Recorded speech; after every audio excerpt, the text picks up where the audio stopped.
Hi, everybody. I am Andra Annette, and welcome to Healing from the Inside Out. So tonight I have a very special guest from you. I had met him previously, and I adore him. So Jose Mendoza started his career assisting other doctors in cardiac surgical procedures, and he saw that people kept returning unwell, and he was already on his health and fitness journey with nutrition and everything else. And he felt like he just really wanted to help people in a better way. So he went on to get his doctorate degree and in Chinese energetic medicine. And he's here with us today to help us understand exactly what that is and how he heals people. So he focuses on the mental, the physical, and the spiritual to really help people obtain optimum health and vitality. And I'm excited to have this conversation. So please help me welcome Jose Mendoza. Hello, doctor. How are you? Thank you very much. I'm excited to be here. I'm excited to have you. I really enjoyed our last conversation. It has a lot to do with what this show is about. You know, the mind, the body, and the spiritual is all part of that. And it's always disturbing to me that people try to separate them because they are who we are as people. So you're very similar to my belief system, and I don't know a lot about Qigong, which we had talked about before, but I was very interested to hear about the ancient practices. So could you talk a little bit about that and what it is you do with your clients?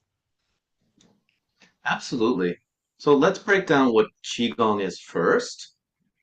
Qigong, and it's hard because it's written in Chinese characters, which are symbols. So it's actually two parts. Qi, which means life force, and then Gong, which more people are familiar when I say, have you ever heard of Kung Fu? It's the same root word, okay? And that means work. So it's a work or a skill, the skill or work of life force energy. And that's what Qigong is. What we do with Qigong is we're working through the physical body, through the breath, engaging the mind and the senses to also help elevate your spirit, but to shift you from one state to another. Because all too often, we're coming from a place where we're imbalanced. Let me put this as a picture for you. Imbalanced as in you have one foot in the air, one foot on the ground, and you're teetering on the edge of a cliff. Mm. Do you really have time to think about, I need to pay the bill here and then cook food and then pick up the kids? And no, no, no. We're too busy thinking about, I need to not die in this moment. Yeah. And in essence, what we're doing with that is bringing you back to that calm, centered state by putting both feet on the ground, stepping away from the cliff and saying, you know what, I'm okay. And this is the same process that I walk my clients through as well.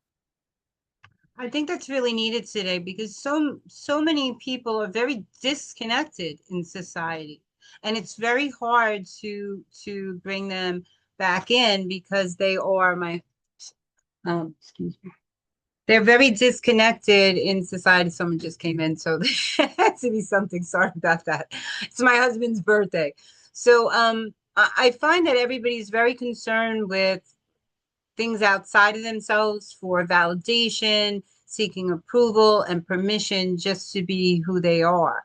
And I think that the world has gotten very away from being involved more in self, and you really can't be in balance with dealing with all the outside stuff that's going on. You really can't. You know, you do have to learn how to pause in your day and reflect on what's going on around you, but bringing it back in. And I just did a show with my girlfriend on this because we see so much of it, and there's so much, and kids are being raised like that, Jose, too, that there's something better outside of themselves. We're bringing up our children to believe they need better and more to be whole, and it's a very misguided concept. Would you agree? 100%, because a lot of your beliefs, a lot of your patterns, it stems from that, from your childhood. Because who were the main people, the main pillars in your life were your parents for most of us. So if you think about your financial habits, if you think about the way you handle stress or emotional events, the way that you do workplace, like everything revolves around observing what your parents did and picking up on that because you come in as a blank slate. Mm.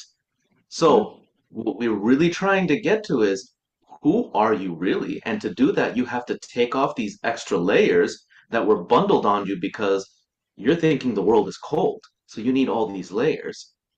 But you realize that over time, it's not that it's cold. This is just what you've been told. So, you feel okay shedding off one layer, and then maybe the next layer, and then maybe the next layer until we actually get to a comfortable place, which is where you're meant to be. Yeah, that's so true. So with your clients, do you do like breath work and different things like that? I know that you do focus on nutrition, you do focus on energy healing, you did do fitness for quite a while. So do you use all those different modalities to achieve that outcome? I mean, you pull out all stops, right? I mean, I know I do, right? Whatever it takes to help them. I know that there's a lot of mindset involved in everything we do, both professionally and out here online and in person when they come to the office because there are so many stories that they're holding on to, and just to bring them back to because the healthcare system is set up really poorly and it's more geared towards system management than really providing a curative state and different modalities to obtain that actual wellness that everybody's seeking.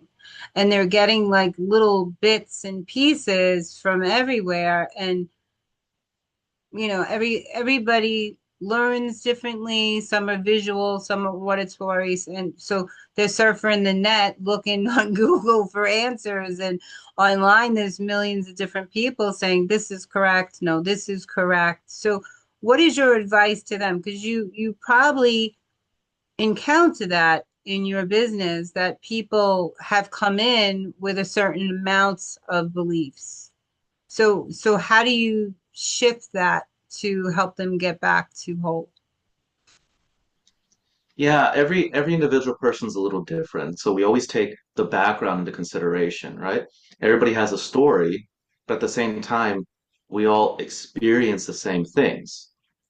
Now, when someone comes to me, depending on what their personal situation is at the time, maybe they'll get breath work. Maybe their foundational things are not set in place. They're not having enough water, they're not eating properly, so we'll focus a little more on that. It's possible they're not getting enough movement. That's another area to look at. We all have the same end goal that we're trying to reach, and the way we maneuver is different. But for anybody that, say, doesn't have access to this and they're stuck, the first thing I would say is look at your physical self, because all too often we disassociate from this. When we're Yeah. kids, we are in this. We're running around, we're squatting down, picking things up, throwing things. We're just exploring, just even with our fingers, or even if you look at an infant, how they use their mouth to explore things. We as adults tend to stay here too much. And it's all from the head up. So the biggest thing that could bring a lot of benefits and shift your mindset is getting into your body. You could walk, but if you do something that's a little more physical, like for example, you don't have to lift weights, say you do yoga. If you do something that's a little more physical that really gets you into your body, that's enough to begin to shift that gauge back towards center. That's enough to change your mindset. That's enough to start the process because it's all connected. Yeah. In the work that I do, there's three levels. There's the body, there's the energy, and there's the spirit. If you focus on one, you affect the other two. But for most of us, the issue is this, we're not in our body anymore. 100%. 100%. I remember working with a client and telling her that she had to put herself first. And I remember her telling me she doesn't know how to do that. She wasn't raised that way. She doesn't even know what that looks like. And she was just really having a hard time with that. So I do have my clients explore their body and not that sounds a little odd, but really focusing on asking themselves what's going on in the body, what do they feel, and doing a body scan several times a day to see where the stress is in the body, what they can let go of, how they're feeling, and just do a physical body scan. And it does help them become more aware of their body, because most of the work I do is in the body, but it's all really here in the mind, right? Because we can achieve anything if we get out of our own way. We are the biggest problems in our story. So, you said that what made you pick Qigong? So, did you have a background in that? Were you exposed to that early on in your days? Because you're in the medical field, and then you took a shift here to more spiritual guided principles, right? So, what was that shift like for you? How did that happen? From a young age, I was involved in martial arts. So there was that inkling in the back of my mind that there's something else to the, you could say, other side of the world, right? The Eastern world. But it really was around the time I was finishing school for what I was doing in the hospitals. It was from that time that I was introduced to Qigong and breath work through this. It was a 3-day event, I think. And it was astounding for me because I said, wow, okay, so there is much more out there. It stayed on the back burner for a bit. It was always in the background of my mind, but it would pop up later. So when it would pop up again, I went and I studied with someone else for a bit. And when it popped up, I began to do more of it in my life. And I noticed how it was changing me and the way I react to things. Now, the work environment that I'm in is very high pace, high stress. You have to work under pressure because there are moments that you don't get a chance to think, you just have to act. The way this benefited me is that it amplified my ability to act better. I wasn't coming from a reactionary state as much. I was coming more from this is the next step, like mechanical in a sense. And that sounds odd, No, but the nurses what it work was, like that all day long. So no. yeah. But in a sense, I wasn't coming from a place of fear because in those moments you come from a place of fear. I wasn't like that anymore. It was more of this is what needs to be done, this is the next step, this is the next step. And even with the people around me, I would notice how they would bash heads over what seems to be insignificant little things. Like you moved this pen from here to here. Why? So those little things, those little conflicts, I started to notice that. And little things didn't bother me anymore. Whereas Mm. before you go to the workspace and it's like, oh, this person is so terrible because they drank all the water or something. Those things didn't bother me anymore. So I saw a fundamental shift at work and I saw a fundamental shift at home as well with my family. The way I was acting around them shifted too. From there is where I began to fall more in love with the practice until eventually I went for the doctorate. Because when that came on my radar, I said, okay, this is along the lines of the same thing. It's Eastern medicine, it's Qigong, and it's helping people because it's medical. Let me give this a shot. And the rest is history. I mean, I'm here. Do you enjoy combining the practices? Because I use a lot of different modalities when I work with clients, right? That I've been doing in my own life. That's where it comes from. And I've been doing it for years. I too did martial arts as a child and I loved it. Um, so I like bringing a lot of that. I think because of your start in the medical field and that knowledge base and combining that science with, ancient practices, I think you offer a much wider range to people in the way that you can actually help them. Because I think that I don't think any one modality works better for anybody, if that makes sense, right? So I'm also a holistic practitioner, right? So I have that nutrition background, but it's the nursing that comes in more to help those people. That critical thinking that I had to do every day and still do today. So I think having that medical background implodes your critical thinking skills, because you are working in a high pace. A lot of times, like you said, we just don't have time to think. We have seconds to react to save somebody's life, right?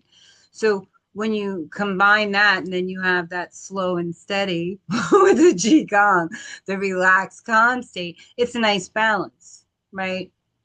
And it really, you really have the best of both worlds. And I think that it can really benefit a lot of people, I really do. So now that you're doing this, if you could choose between the two, would you choose between the two? Like if you the scientific or the qigong, like because one is more energy, and as humans, I really love the whole energy concept because we are nothing but energy. That's all we are, molecular energy, right? So I think that that shift and that balance calls to all of us in a certain way, right? And I think it's important to have people that are using the old and the new because in the ancient worlds there was more health, right? It wasn't really until we got away from those old ancient, modalities that things started to go awry. When we said, okay, we can fix this and we can fix this, we'll change this, and we started introducing all these medications with all these adverse reactions and stuff like that. But it was the natural pathways that worked really well, and many people still practice them today with great outcomes. Right, absolutely. And I mean, it's at the end of the day, everything is a synthesis. Because even if you look at the old cultures, they were still traveling around, communicating, exchanging ideas, gathering more information. Because as you start to go deeper, like if you go deeper into the philosophy of Taoism, there are certain points where you'll hit it where you'll say, oh, this kind of sounds like what these guys over here were talking about. And Mm, this sounds like what these guys over here were talking about. Because, like you said, everything is energy. We're all really the same at our core essence. And it's all about how you apply it. The application may be different. mm, Something that somebody brought up to me that I found really interesting was that in the medical field, they can treat the same conditions that we talk about in Eastern medicine, where they say, oh, this is excess damp. They can treat that. But when we look at the diagnostic aspect, then there's a differing thing. Whereas one patient may, or six different patients may get the same diagnosis of an ulcer, each one actually has a different body landscape that contributed to that ulcer, and then how you go about it and treat that back to a balanced state differs. mm, Now, for myself, I really enjoy the diagnostic tests that are brought about by Western medicine because what better method is there to show progress for certain diseased states than to have the diagnostic imaging and the testing that is present in Western medicine? But at the same time, the actual interventional aspect is better, in my opinion, from the Eastern side because we're looking at the whole being and we're not chopping up into individual parts. It's each one has its own merit. So like if you were to tell me to pick between the two, my first question would be that depends. Am I working with children on the medical side or not? Because if I'm working with children in the Western medical sense, it'd be hard for me to let that go because that's an area where Western medicine really excels is with the kids that are born with defects, yeah, like mm, congenital heart defects, openings between the heart that then allow blood to communicate through where it shouldn't be communicating through. And I've seen really small kids that would have no chance of living beyond a few months had it been in any other situation, grow up and actually become adults that could then go on and fulfill whatever they need to do. So that's where I would have a little bit of a grapple with it. But if we're talking as a general sense, I would mostly lean towards Eastern medicine, and I'd still have my toes in Western because the diagnostic tools are always changing. yeah. And it gives us, so that's kind of why I stay in the health field. It also allows me to advocate from the inside out. Um, so I'm a big fan of the diagnostics too. But as you said, everybody, 10 people could have hypertension and all of them had a different reason for getting there, right? And everybody will be treated different because their genetics are different, right? We don't know their other comorbidities. So nobody is going to get the same plan. And a lot of people don't understand that. And a lot of people give these, plethora of generic diets out here. And it drives me crazy because no one thing works for everybody. And you do need to call in all the stops, and refer out if you need to. If something, um, you know, in medicine, we work together as a multidisciplinary team, and everybody's a part of that team to for the betterment of the patient, right? So if somebody's struggling with something outside of our scope, we do give that away, So it should be the same online, where if we're working with someone and they could be better accommodated with something else, adding something in like that breath work and things like that, then you should absolutely refer them out to that. Or if there's someone that doesn't do well with strenuous exercise or hit exercise, and they're looking for something more calming and full body like yoga, then we should refer them to someone that does yoga or EFT, or depending on where their problems may lie, because they will benefit from that twofold, right? And every practitioner is different too. So they may align better with one than the other, right? Or the combination of two, right? So, because everybody has different attributes to offer, I feel, right? So I don't know. So what's next for you, Jose? That's a great question. But really, what is going to be next for me is more along the lines of helping people to look at prevention versus fixing. And the way to do that is by integrating some of these principles into your life. Because let's be honest, unless it's like you or me, people like us that are really interested in the energetic aspect, it's not going to click for a lot of people. But I could get them interested in the physical aspect. And then with the physical aspect also comes the mindset. And if you start to implement those two and build off, and it's like, hey, here's this principle, here's this principle, here's this principle, then it's more of, okay, this is maintenance and prevention. We don't wait for something to break to then fix it. We upkeep it until it breaks. Yeah, and you do have to meet people where they are, because some people are just not physical people, I have clients that think they have to go to the gym every day and work out an hour to see benefits. I just went to this recently. I said, who said you have to be at the gym an hour? And here's someone that's grappling with time. She has a young child at home. She's a single parent, so I got online with her and we worked on some chair exercises, because she recently had an ankle injury. And there are some times when, so some of my clients feel like every time they're doing really well, something happens, right? So that's where that mindset comes in, because some people don't think they deserve that outcome, right?